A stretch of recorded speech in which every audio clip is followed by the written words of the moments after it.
The day the bells didn't ring. The air in Havenwood Creek was thicker than gravy on that July morning, heavy with the scent of honeysuckle and the promise of rain that never quite fell. It was a golden day, the kind of day folks had prayed for when planning a wedding, but there was a stillness to it, a quiet that didn't feel like peace, but like a breath held too long. Everybody knew the stillness, but nobody named it. We just called it the wait. The wedding of Eliza Belle and Silas Croft wasn't just a party.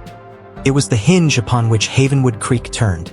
Eliza, with her hair like spun copper and eyes the color of creek water after a storm, was the last of the founding Belle line.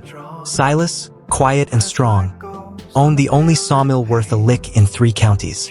Their union wasn't love at first sight, though love grew sturdy between them.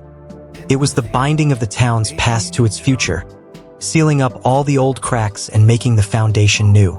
It was tradition, and in Havenwood Creek, tradition was a chain-link fence that kept the wild things out, even if it sometimes pinched the soul.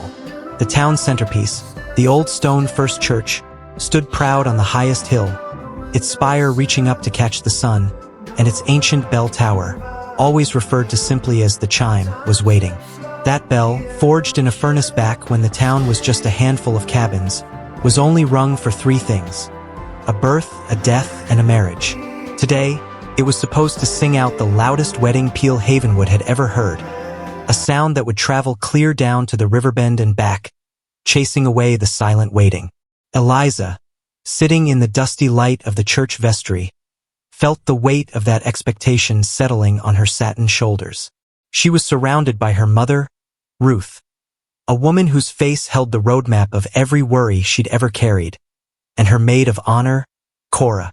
Cora was sweet as lemonade but had a tartness around the edges, always watching, always measuring. "You're sweating, baby," Ruth murmured, patting Eliza's cheek with a handkerchief that smelled of lavender and starch. "It's the heat. It's a dry heat, but it's a heavy heat." "It ain't the heat, Mama," Eliza whispered back, though she didn't know what else to blame. It was a dread, a fluttery, cold knot beneath her stomach where joy ought to be. She kept looking out the tiny, stained glass window at the bell tower, which stood dark against the blazing sky. It looked less like a blessing and more like a sentinel, guarding some old secret. The bell's waiting just like everything else. That thought, quiet and rhythmic, was the only thing playing in her head. The bell's waiting. She remembered Silas, just the night before, sitting on the porch swing, not swinging, just still. When she asked him if he was nervous, he looked at her with an expression that wasn't nervousness at all, but something far older, far more settled. It was the look of a man who'd already paid the price for a thing. "It ain't me I'm worried about, Eliza Belle," he'd said, his voice deep and slow as river mud. "It's the town. They're all waiting on us to fix something they broke a long, long time ago, and I ain't sure we got the tools to do it."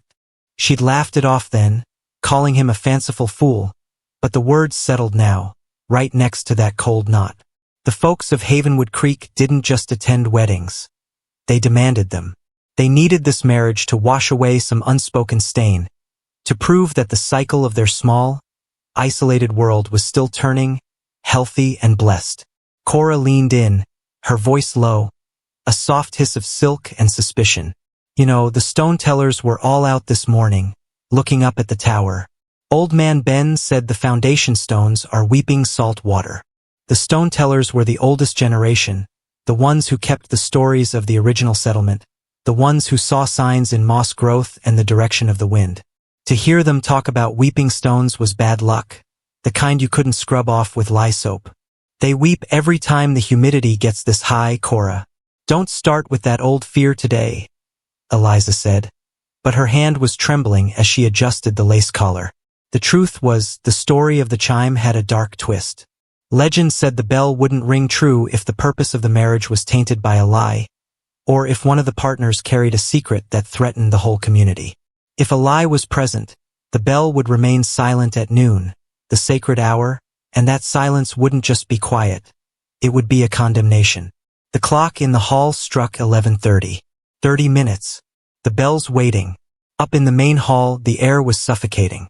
Every seat was filled fanning themselves with little paper fans provided by the funeral parlor. A morbid irony that was lost on no one. Pastor David stood at the altar, sweating through his starched collar, looking towards the great double doors.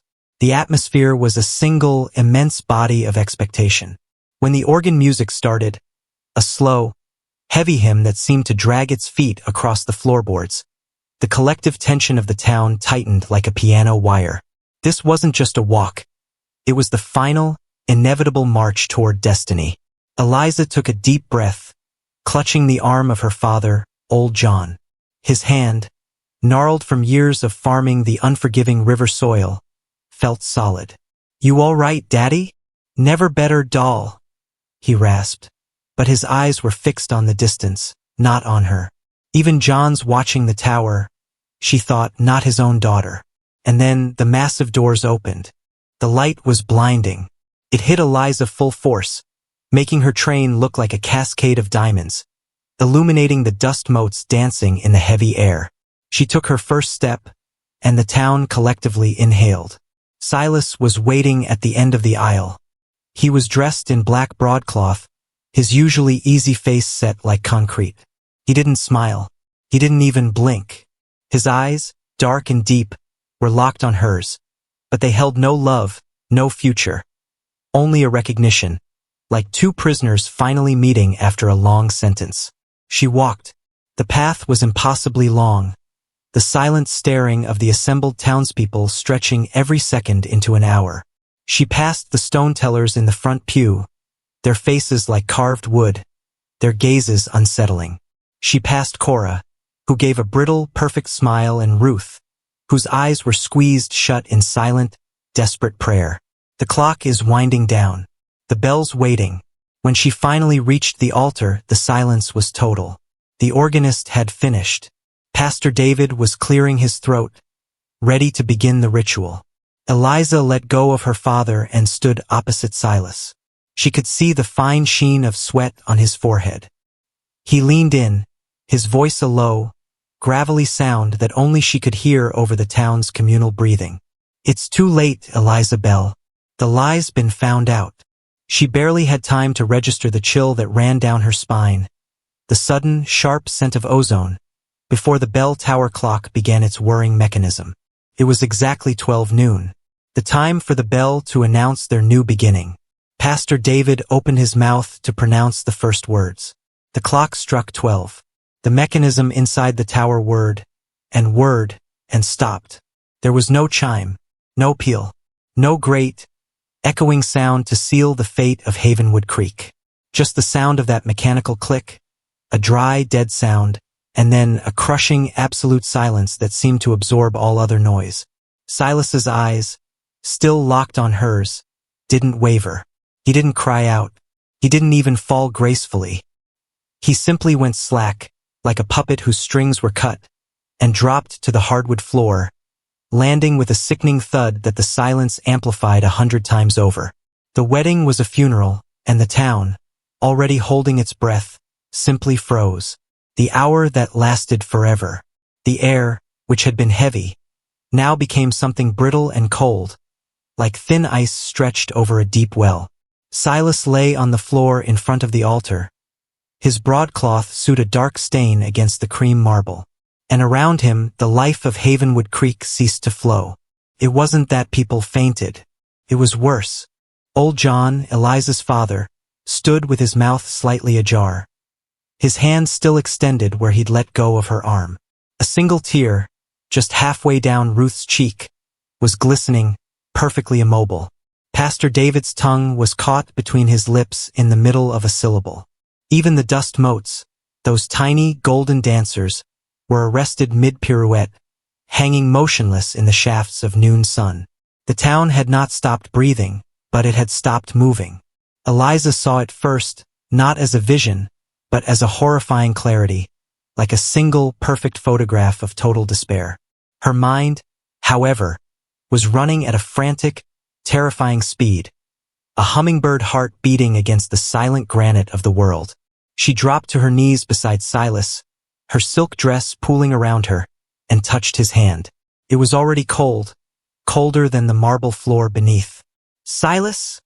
she whispered, the sound too loud, a gunshot in the vacuum. He was gone. No pulse, no breath, no sign of violence. Just a man whose time had run out the very second the bell refused to acknowledge him. The very moment the lie, whatever it was confirmed by the silent chime. A few others, she realized, were also moving, albeit sluggishly, like figures trapped underwater.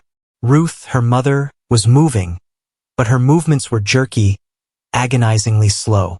Cora, the maid of honor, was moving too, but with a strange, calculating smoothness, her eyes wide, fixed not on Silas, but on Eliza. The chime didn't ring. That's the lie. And the lie has frozen everything but the guilt. Eliza scrambled back, looking up at the frozen faces.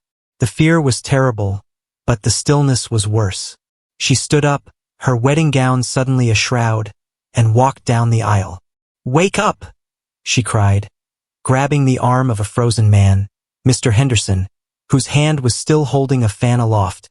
His flesh felt strangely resistant, firm, and cool.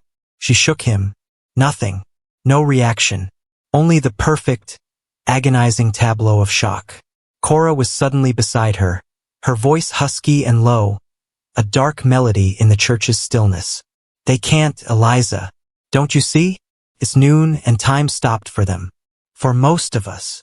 "But you're moving," Eliza cried, turning to face her.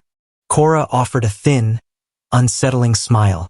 "We're moving because we were on the outside of it, Eliza. I was watching you, not the altar. And your mama. She was praying for you to stop." The revelation hit Eliza like a physical blow. The town was frozen, locked in the perpetual noon of the wedding-turned-funeral. But she, Cora, and Ruth, all deeply invested in Eliza's part of the day, were spared the total freeze, only slowed. Ruth finally reached them, moving like a machine running low on oil. "Eliza, the stone tellers," they said. They said if the bell was silenced, the town would become a monument to its own secret. "They're stuck, baby.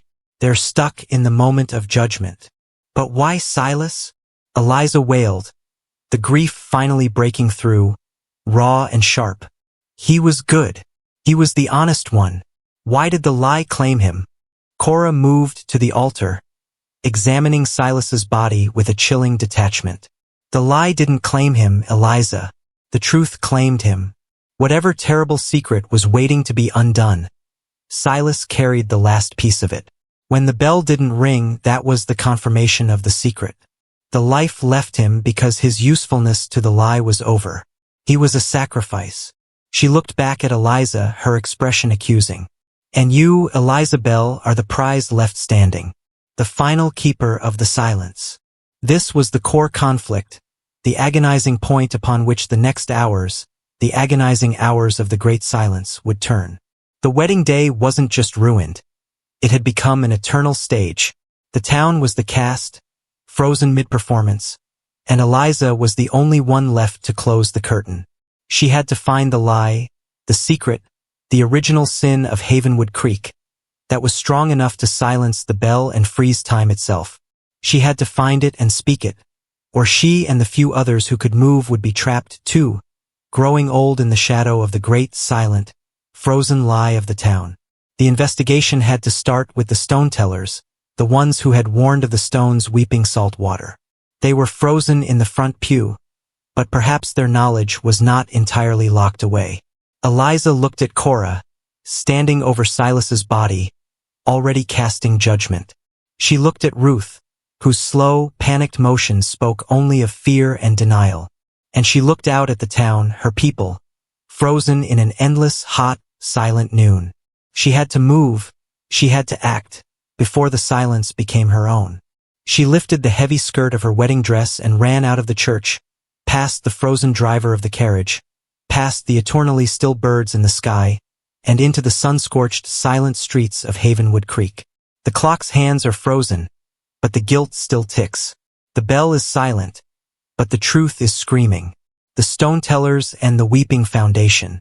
Eliza ran, her bare feet. She'd kicked off her satin slippers near the pulpit, hitting the dusty road in rhythmic, desperate thuds. The town was an impossible sight, like a painting where the brushstrokes were suddenly life-sized.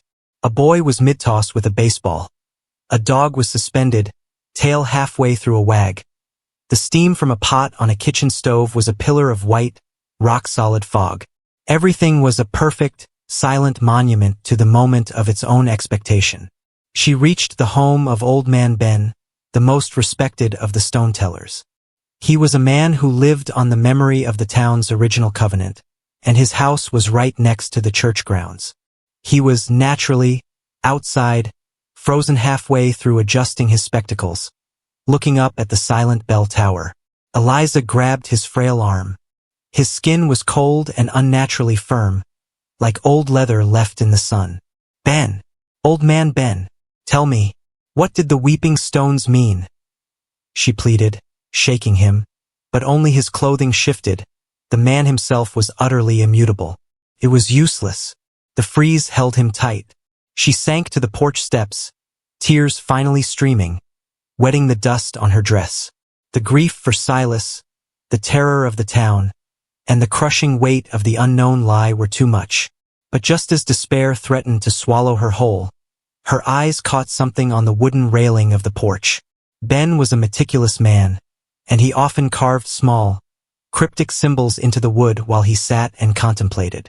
She moved closer to the railing, running her fingers over the dust and finding a fresh carving, still showing the pale wood underneath.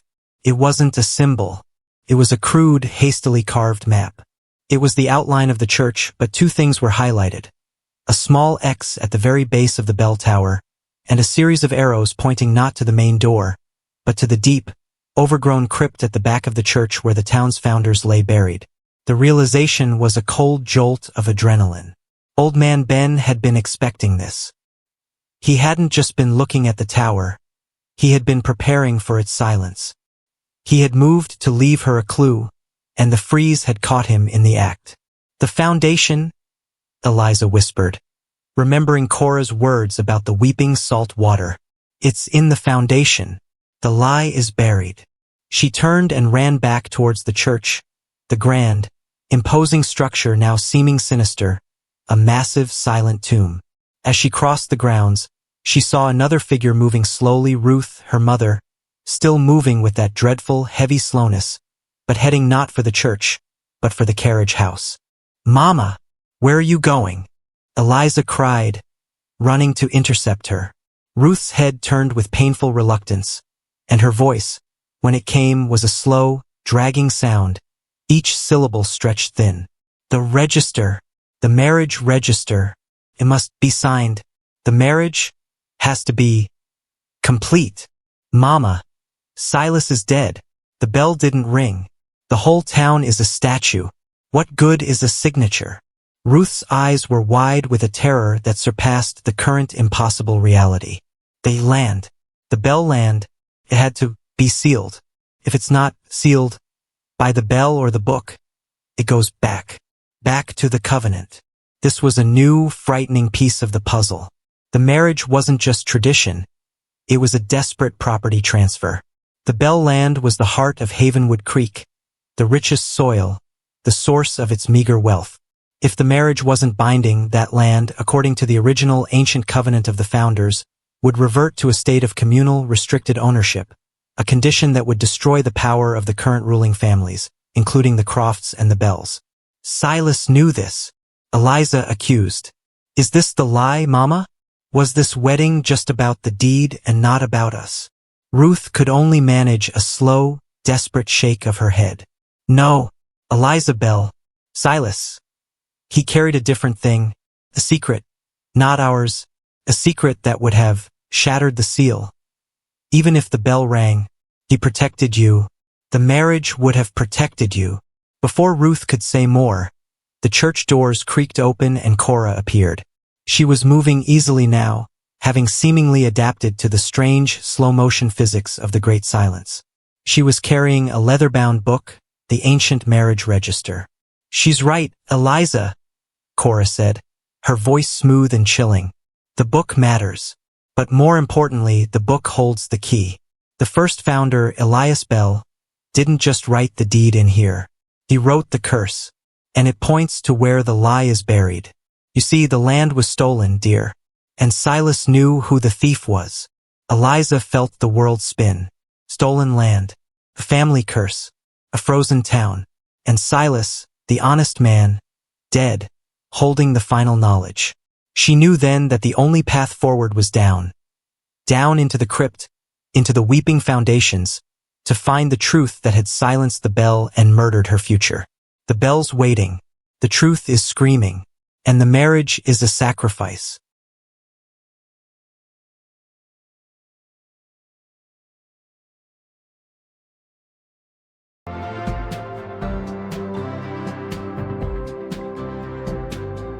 Coffee cools in the old tin cup.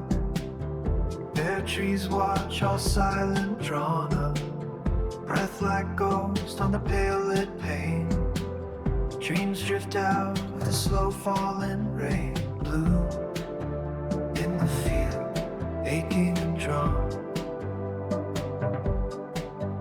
Oh, quiet as